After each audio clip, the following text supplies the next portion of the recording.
Senayan hari ini.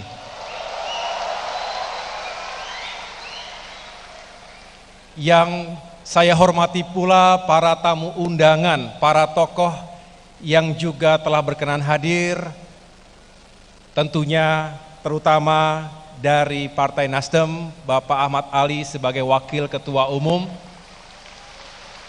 Mohon maaf, tidak dapat saya sebutkan satu persatu, tidak mengurangi rasa hormat saya tentunya.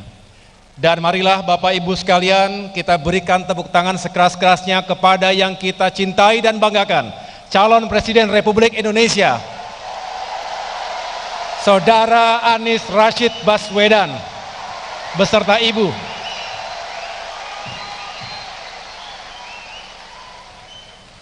Semoga Mas Anies diberikan kesehatan dan tentunya kesuksesan, kemenangan besar bersama-sama kita semua. Yang juga kami muliakan tentunya Wakil Presiden Republik Indonesia ke-10 dan ke-12, Bapak bangsa kita semua, Bapak Yusuf Kalla. Belum lama ini beliau berulang tahun yang ke-81. Semoga panjang usia, barokah, dan bisa mengawal perjuangan generasi penerus Bapak kita semua. Dan tentunya sebelum saya lanjutkan, izinkan saya juga menyampaikan salam kepada seluruh kader PKS dari Bapak Susilo Bambang Yudhoyono.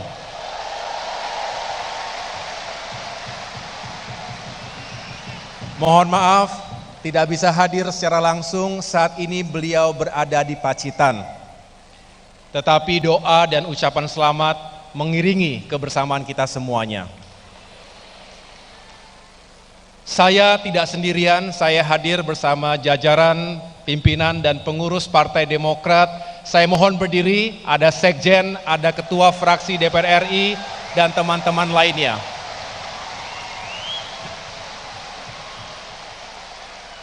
Mereka sehari-hari bersama saya, siap membantu perjuangan, bersinergi dan berkolaborasi dengan PKS dan tentunya dengan Nasdem. Alhamdulillah, kami keluarga besar Partai Demokrat turut berbahagia atas peringatan Milad PKS yang ke-21. PKS pernah menjadi bagian penting dari pemerintahan Presiden SBY selama 10 tahun, dari 2004 hingga 2014. Tentu ada banyak pertemuan visi kebangsaan di antara kita yang menjadi bekal bagi upaya menjaga persatuan dan kesatuan, memajukan demokrasi, pembangunan dan peradaban, serta bersama-sama mewujudkan keadilan dan kesejahteraan. Bekal ini yang semakin menguatkan kebersamaan kita. Bersama-sama Partai Nasdem, Demokrat dan PKS beberapa saat yang lalu, kita telah mengusung Mas Anies Rashid Baswedan sebagai bakal calon presiden. Insya Allah, Mas Anies dan kita semua bisa benar-benar menghadirkan harapan baru, harapan bagi rakyat untuk mewujudkan perubahan dan perbaikan di negeri kita ini. Tema perubahan dan perbaikan menjadi sentral dan tentunya menjadi pesan kunci hari ini. Sebuah tema yang kami serap langsung dari rakyat setiap berkeliling Nusantara, dari Aceh hingga Papua. Setiap melakukan dialog dengan rakyat dari berbagai kalangan, berbagai profesi, berbagai latar belakang, juga lintas generasi, karena tentu ada generasi tua tapi juga generasi yang muda. Di sana sini, di stasiun, di bandara, di pasar, di restoran, di kafe-kafe, di tempat-tempat fitness, kami mendengarkan masyarakat kita yang benar-benar mengharapkan agar perubahan itu segera terjadi. Karena rakyat hari ini menghadapi banyak sekali permasalahan. Betul ya Bapak Ibu sekalian ya? Masalah ekonomi dan kesejahteraan. Harga-harga bahan pokok yang naik, mahal, sulit untuk dijangkau. Pupuk langka dan mahal. Sementara itu penghasilan tidak membaik, daya beli turun. Sedangkan kita tahu bahwa kesejahteraan ASN, TNI, Polri juga stagnan, tidak kemana-mana. Lapangan pekerjaan sulit, banyak yang sudah lulus kuliah tapi tidak mendapatkan pekerjaan. Sedangkan anggaran negara yang digelontorkan untuk pembangunan proyek-proyek mercusuar tidak bisa dirasakan langsung oleh masyarakat kecil atau wong cile. Di sisi lain, utang Indonesia terus membengkak, lebih dari 7.800 triliun. Bertambah lebih dari 5.000 triliun sejak 8 tahun yang lalu. Jauh di atas keamanan fiskal negara kita. Para tokoh nasional termasuk Pak Yusuf Kalla mengingatkan, siapapun presidennya ke depan, siapapun yang akan memerintah ke depan akan terbebani dengan utang yang sangat berat. Jadi Mas Anies Baswedan, ini merupakan tantangan terbesar nanti jika insya Allah Tuhan menakdirkan Mas Anies menjadi Presiden Republik Indonesia.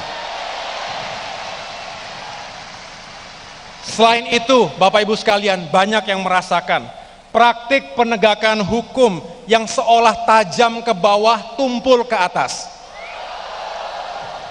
Tajam ke lawan, tumpul ke kawan.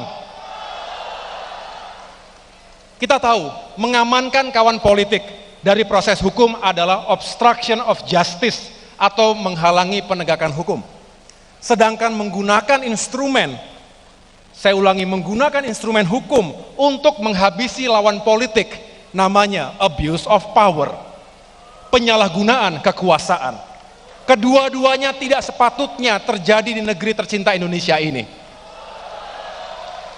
Sementara itu, kualitas demokrasi mengalami kemunduran. We are on the verge of a serious democratic regression. Seperti di jurang, sebentar lagi kita jatuh kepada demokrasi yang makin mundur ke belakang. Yang berani bersuara seolah dianggap sebagai musuh negara. Kita yang kritis, PKS, Nasdem, Demokrat, kalau kritis dibilang musuh negara. Bukankah negeri ini milik kita semuanya? Jangan sampai ada masyarakat yang merasa terbungkam, takut bersuara di negerinya sendiri. Kita juga tidak ingin kebencian, polarisasi dipelihara, menganga, sengaja dilancarkan hanya untuk kepentingan politik semata. Atas berbagai persoalan tadi, Bapak Ibu sekalian, rakyat menyampaikan aspirasinya kepada kami untuk mengusung agenda besar perubahan dan perbaikan di semua sektor kehidupan bermasyarakat dan bernegara. Khususnya di bidang ekonomi dan kesejahteraan rakyat, di bidang penegakan hukum dan keadilan, serta di bidang demokrasi dan kebebasan sipil. Agenda perubahan dan perbaikan inilah yang juga menyatukan ketiga partai dalam koalisi, sejalan dengan gagasan bakal calon presiden kita, Mas Anies Baswedan, yaitu meluruskan jalan, menghadirkan keadilan.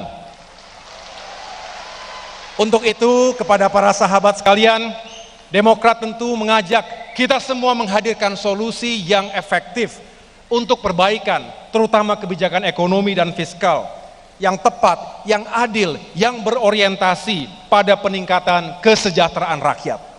Agenda perubahan dan perbaikan yang lain adalah mewujudkan tata kelola pemerintahan yang tentunya baik atau good governance yang tidak lepas dari prinsip-prinsip transparansi, akuntabilitas, dan juga partisipasi.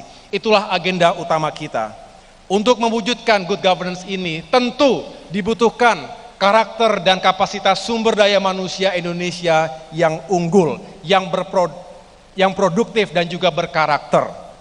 Hari ini adalah hari yang tepat, tanggal 20 Mei 2023, untuk kita kembali ke kitoh cita-cita kemerdekaan Indonesia, yaitu mencerdaskan kehidupan bangsa, utamanya generasi muda, generasi milenial, generasi Z yang jumlahnya semakin besar dari waktu ke waktu.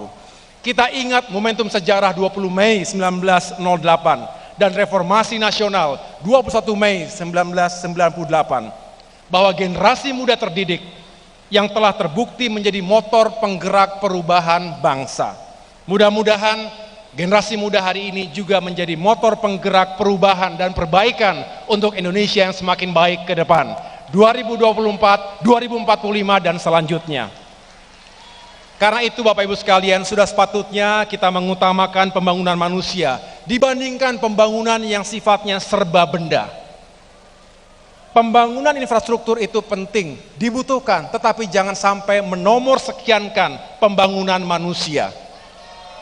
Indeks pembangunan manusia, Human Development Index, mengatakan utamakan pendidikan, kesehatan, dan juga kesejahteraan. Kalau tadi Presiden PKS, singkatan PKS, ya sama, menjadi pintar, menjadi kaya, menjadi sehat. Jadi PKS sudah pada poros yang sangat tepat untuk mewujudkan ketiga elemen utama manusia tadi.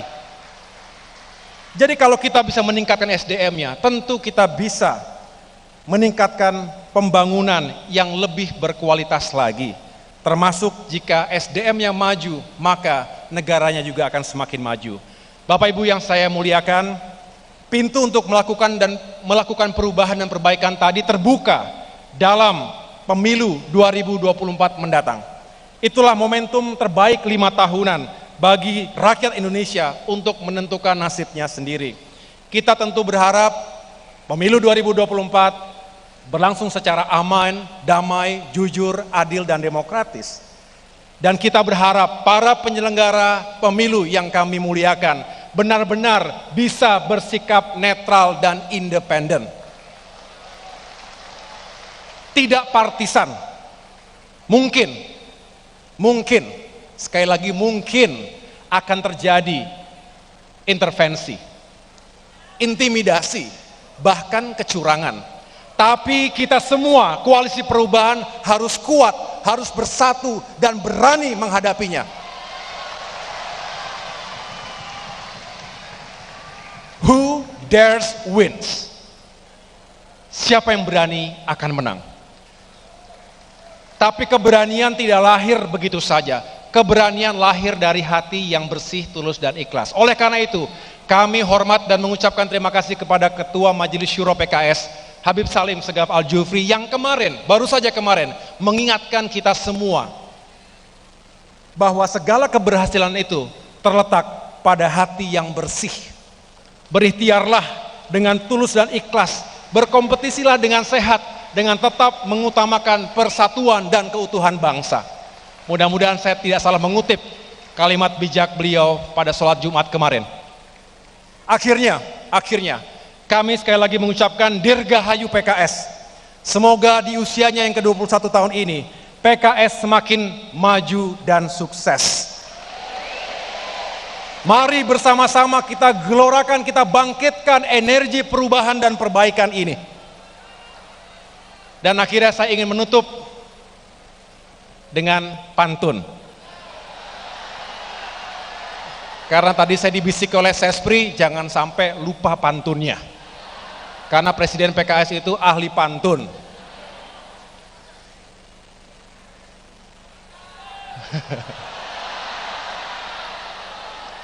Makan alpukat enaknya pakai es. Lebih senang kalau dicampur durian. Selamat Milad ke-21 untuk PKS. Teruslah berjuang untuk keadilan dan kesejahteraan. Satu lagi boleh? Nambah jadinya, nambah kita. Gelombang datang, kapal terguncang. Tali kemudi dipegang erat. Jangan bimbang dalam berjuang. Kuatkan hati bersama Demokrat. Boleh iklan sedikit, katanya live tadi semuanya masalahnya.